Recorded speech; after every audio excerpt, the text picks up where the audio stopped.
Alright, good day, beautiful people. How are you doing? It's another wonderful episode of Youth and the Nation and Cream Radio and TV. And yes, today we have something very nice and very special for you guys. Yes, it's a special package actually. Because I'm actually bringing someone that I feel like, yes, she's a youth, she's vibrant, and she's nice. Yeah, before actually going to the food gist, I am your host, it's Mandarat. And yes, you're welcome once again on the show. So today on Youth and the Nation, we're talking about, youth attitudes towards taking responsibilities. Let's be honest with ourselves. I know we've actually gone through so many phases, and I know some people that are still arguing under the facade of, oh, I'm still a kid, my dear, I'm not grown. Even though itself is scam, I'm like, okay, do you actually understand what it's all about, or do you actually even know the age range of the youth?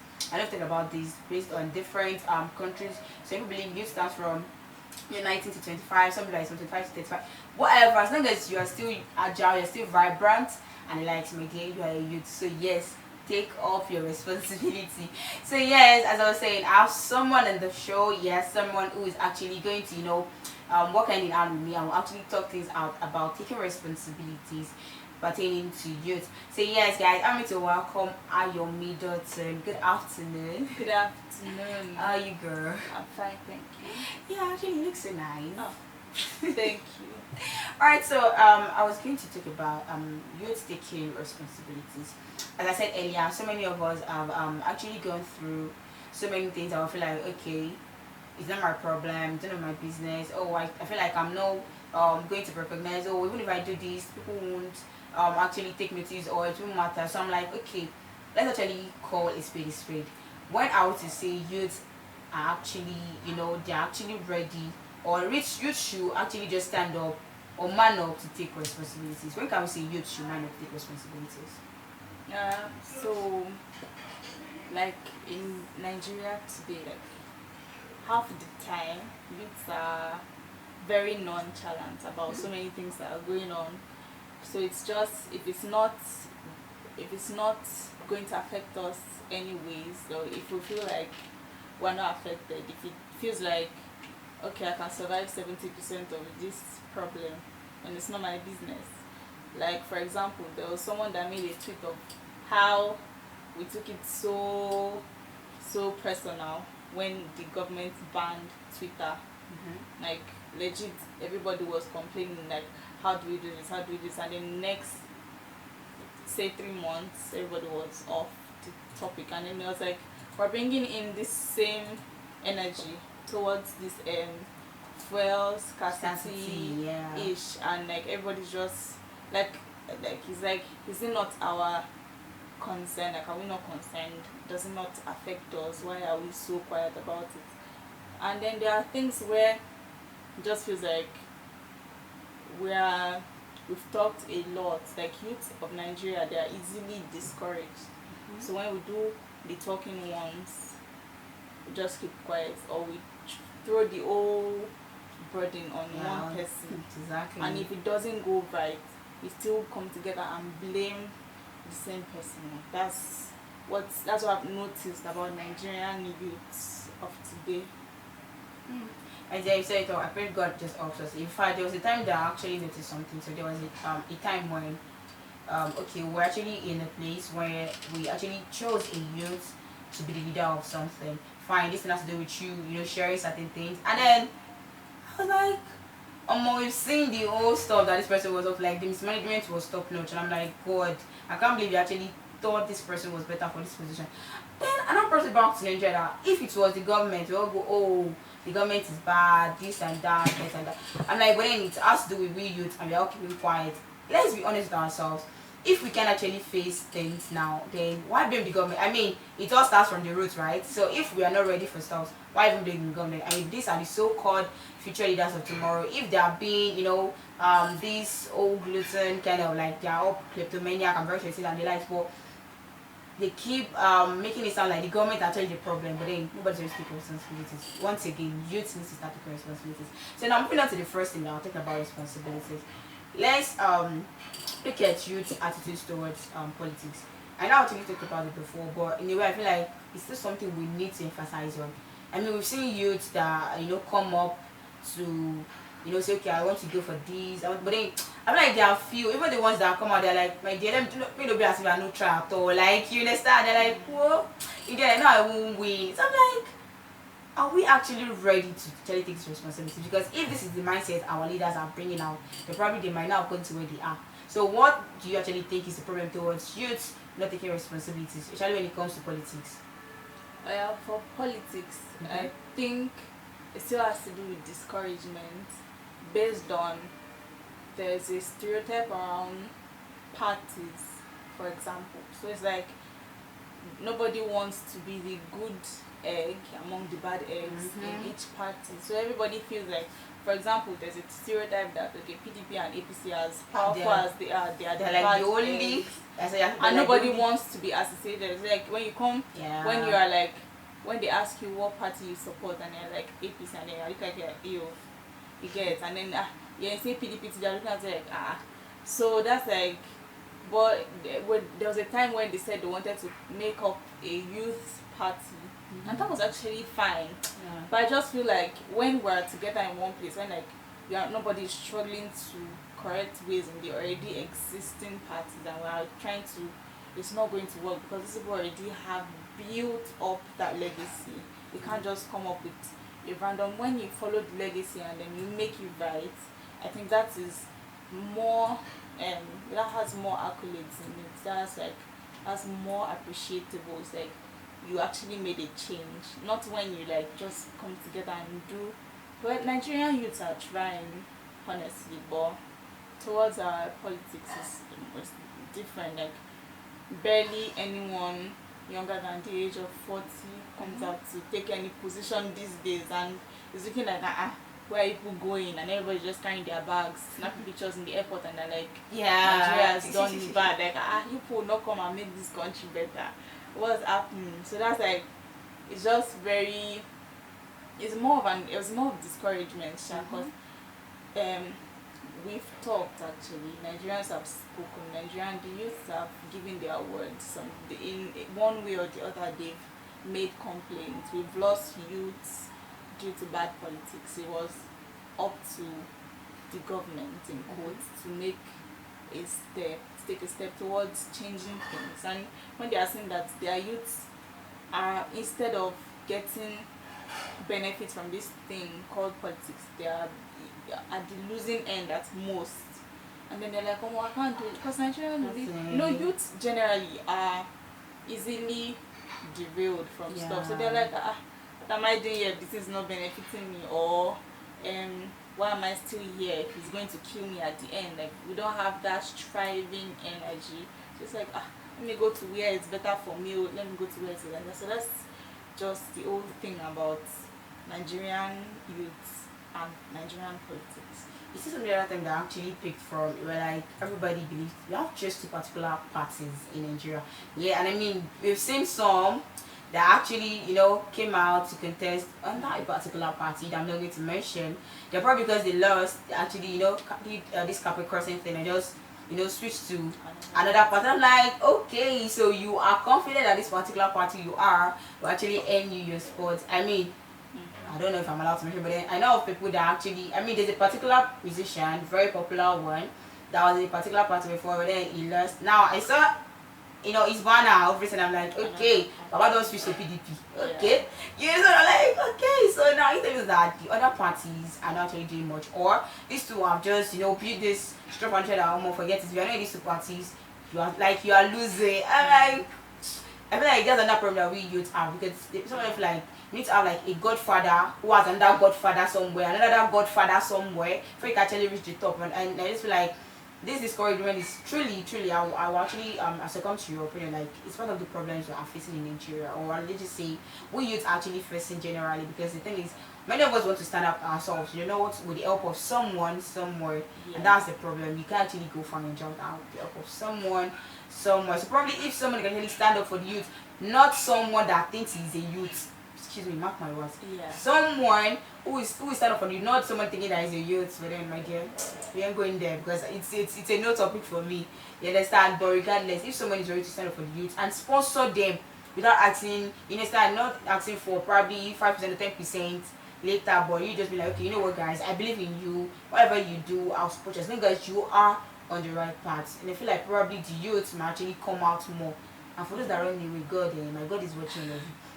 Alright, so I will talk about politics. Let's move on to the next thing, which is something that I feel like affects every youth. Now let's talk about the Ensan saga. I feel like fine it's gone, but the pain, the scar is forever in our hearts, whether we like it or not. I feel like it's something that nobody will ever forget. I mean, come October again, we'll all remember what actually happened, Yes. this tragic month. So the thing is, okay, fine. I'm not saying we weren't going through stuff, and I'm not saying we weren't cheated in a way, and I'm not saying we don't have the right to retaliate. But let's be honest with ourselves: was our actions actually justifiable? I mean, I saw the way people came out, fine, slept in the, slept outside for, in the cold. I'm like, wow, I felt moved. But then when it came to the part of we destroying things, I'm like, are we not going too far? Like, are we not going too far? So I feel like afterwards, I know of you that actually lost their life in India, so rest in peace. We've heard of people who are still in the prison. I pray God just help them one way or the other. But then let's talk about these things that were destroyed, like that were being destroyed. So you understand? Yeah. Are we actually saying the youth did the right thing? I mean, by destroying these things, was it okay for them to actually do these things? After saying, I mean, let's not even going to the aftermath. I mean, we saw the budget that the government came out to, like, said that yes, said the amount of the things we actually do. So I'm like, hi, like, is this even real? Like, but then let's be real with ourselves. Like, as a youth, do you actually feel like what we did then was actually right? Well, I'm a youth first before I can claim being a Nigerian, so I'm still going to stand on the side of the youth when it comes to the federal government giving the budget Yeah. or forever. They could have, they could have upped anything. It was to their benefit. They got the Definitely, it was reaction obvious. that they were looking for. Hmm? It was They knew what they were doing was wrong. They knew Yes, they could ma'am. easily just tell the SARS people to, "Oh, Yes. you guys don't stay on the road, you guys don't do this." Any youth of any SARS officer that does this will face, and then they take the action. Yeah. But they are trying to look at the youth like, I think Nigerian adults in quotes look at Nigerian youths as people that just sit, Yeah, like do irresponsible. nothing, irresponsible youths that just want to eat where it's good. So I think that's still the mentality that the government has towards youth. So they are looking at what are people complaining about? Were we the ones who probably pushed you to do, Yeah. cyber crimes and all that stuff? So it's like crimes like that, and then they're looking at, so what do you want to do about it if we don't do something? And then Nigerian youth retaliated, and it was more like God gave them the action they were looking for, and then this was like, yes, we've gotten you by like this. Usually it would not be wrong. It would supposed to be I think every other government I see would probably want Yeah. to make a change or something, but well, because it's Nigeria, we like to push blames. Everybody pushes one blame to one side or the other. So it was more like, okay, we've gotten you like this, Yeah, I agree. But to be honest, I then still you're feel at like fault. yeah. But to be honest, I still feel like the government just needs to, I don't know. I'm not saying what we did was wrong, was actually right, but the government made us pay for it. Like, let's forget about the fact that people are still in prison to date, yes, and let's not forget about the fact that especially lost their life. But the budget they brought out, I was like, is it that you guys are waiting for us to just do something Yeah. that make you just extort or invest this money? Yes. Like something billion. Legit, I saw like I saw clips on Twitter at the time where they were saying, where Nigerian youths were acting on our emotions Yeah, at the time. It was yeah, I like, understand. how would you do this to a fellow? Yes. Nigerian youths don't want to stand up for something. We're actually going to do it Yes, to so the very last end. So it Mhm. was more like any clip we saw, any picture, any media thing we saw online, we're always going to react towards it. And then Yes. somebody brought out an article saying that the Nigerian army, in quotes, like, sent these pictures to influencers to post so that Nigerian youth will react, Yeah. so that when they now say, where did this happen, we won't be able to Yeah, say it see. actually happened here, we Mhm. saw it online.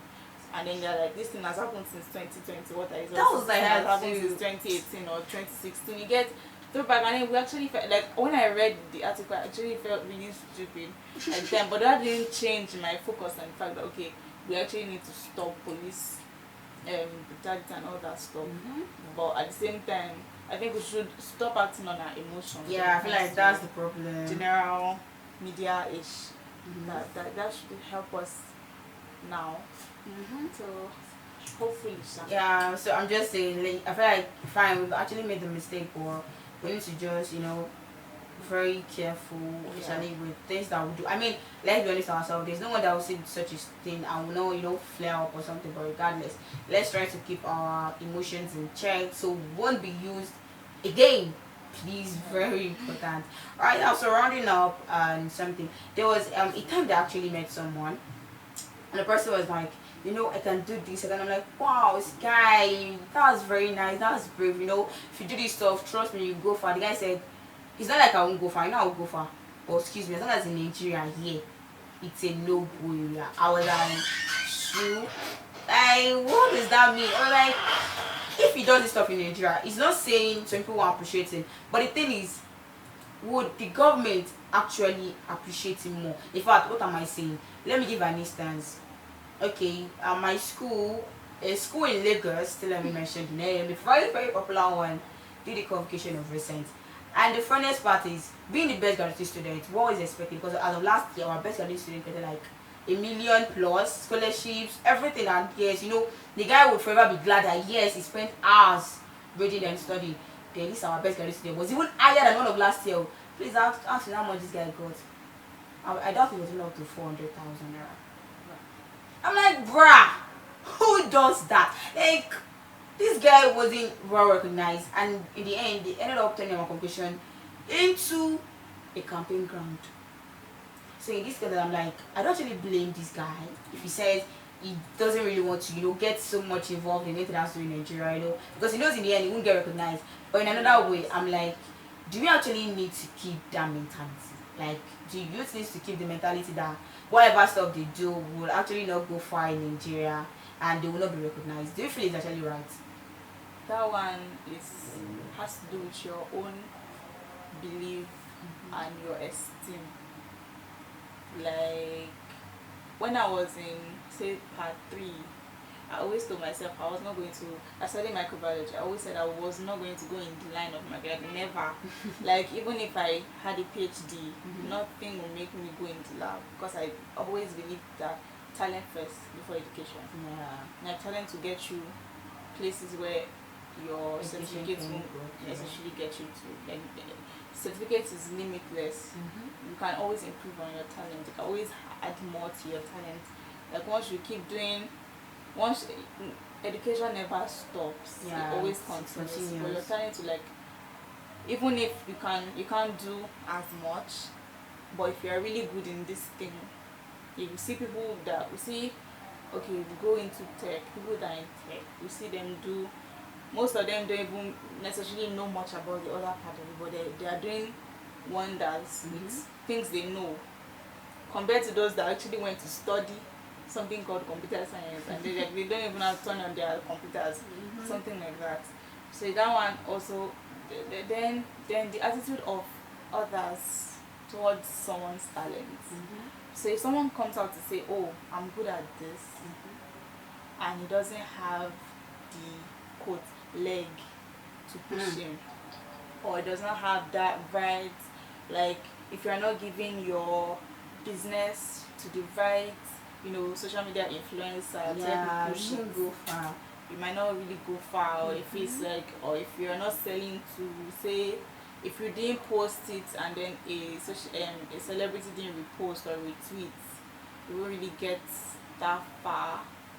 Or if it's not built on, maybe you had a pity story behind the whole thing, you won't really. So you get now. There's just that way. So it's like you're not looking at yourself that is it my fault that life did not really hit me hard to have a pity story, or is it my fault that celebrities are not looking my way?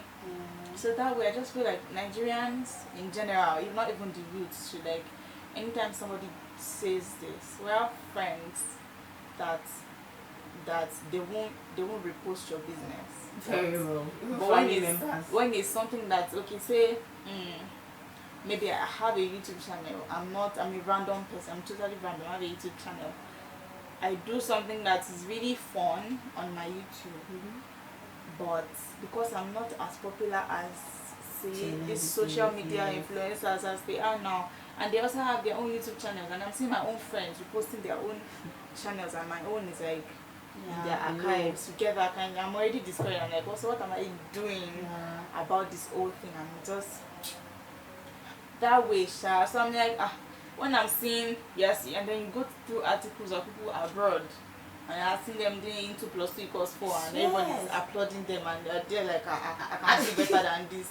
So they're there like, I would rather not waste my time in Nigeria, and go to where people appreciate it. And it's very funny because truly, I'm not actually in support of it, but when you see Nigerians travel out, my dear, there's always the respect. Because I don't know, apparently someone said the reason why they are so like the reason why they applaud Nigerians is because they're like, my dear, you've been through a lot. So it's not understandable for you to actually, know this stuff. I mean, what am I even saying? There was time that I remember when I wanted to write my or senior wife, when I wanted to write my senior wife. I don't know, what's with this segregation? You see Gambia, Ghana, somewhere. You just Nigeria, only Nigeria question. My dear, Nigeria question is always like, bro, what's up now? Like, it's always doing me to go and answer for Kenya. Thank you very much. I'm always like, please, why can't you give me Kenya question? Like, what? I feel like that's actually where the problem starts. I'm like, in fact, through our questions, obviously it's that Nigeria is a hard country, my dear. Those things start with, and I feel like probably because you're in Nigeria and you can withstand anything, so you guys have like been through hell and you're back and like, you are legends. So these things will be very easy for you. So I'm like, guys, fine, we are Nigerians, we've been through a lot, but please calm down. It's not easy on us. It's not easy on us. So through it all, we're able to actually understand the fact that if you are a youth, there's nothing bad with you, getting involved in politics. Forget about what anybody says or the way it is right now. If you have interest in it, please go for it. Go for it. Keep pushing. Trust me, one day you actually get there. And secondly, if you're someone who actually gets your emotion being played on, my dear, don't worry, don't just go there. Don't let people actually take advantage of you. It's very, very bad. Don't let people take advantage of you. Don't. It's not the government. Don't let them take advantage of us. No, I know things are actually very funny. I know sometimes we get hurt through the way the whole economy is, but please and please, let us, even if we are fighting for the right cause, don't let us, destroy everything. Don't let us do things that are very bad. No, it's not necessary. And lastly, if you have an innovation and you are into something, my dear, please keep pushing. That's why we have Twitter. I feel like one of the places where you can be easily celebrated most is Twitter. Forget it, my dear, no cap. If you are a good internet user, make use of Twitter more. Trust me, you go find Twitter, then Instagram. Yes, these are places where people actually, appreciate your work. Just keep posting, just keep sending your stuffs out, just keep letting people know about what you do. And yes, there's something I did. People won't actually recognize you if you don't recognize yourself. If you are someone who's into brand ways, please represent your brand. Very important. Please put it on. And if you are someone who's actually like a spokesperson like me, please talk about meaningful talks, so please, and get involved with whatever discussion they're actually into. Understand? So I feel like through that, people can actually connect with you more. So yes, with this, we're rounding up on the program. Yeah, thank you guys for actually joining. Thank you guys for listening and watching our program. Don't forget to like, share, and subscribe all our pages on Facebook, Twitter, Instagram, and YouTube at Nigerian TV. Don't forget to like once again our programs on Nigerian TV on YouTube, Facebook, Instagram, and Twitter. Please, it's very important. We actually appreciate your feedbacks. If you want us to improve on something, or if you have a topic you want us to discuss on, we'll be glad to actually welcome them all. So with these, I'll be saying stay safe, be good, and yes, stay healthy. Very important. So I'll be saying bye bye till we see you next time.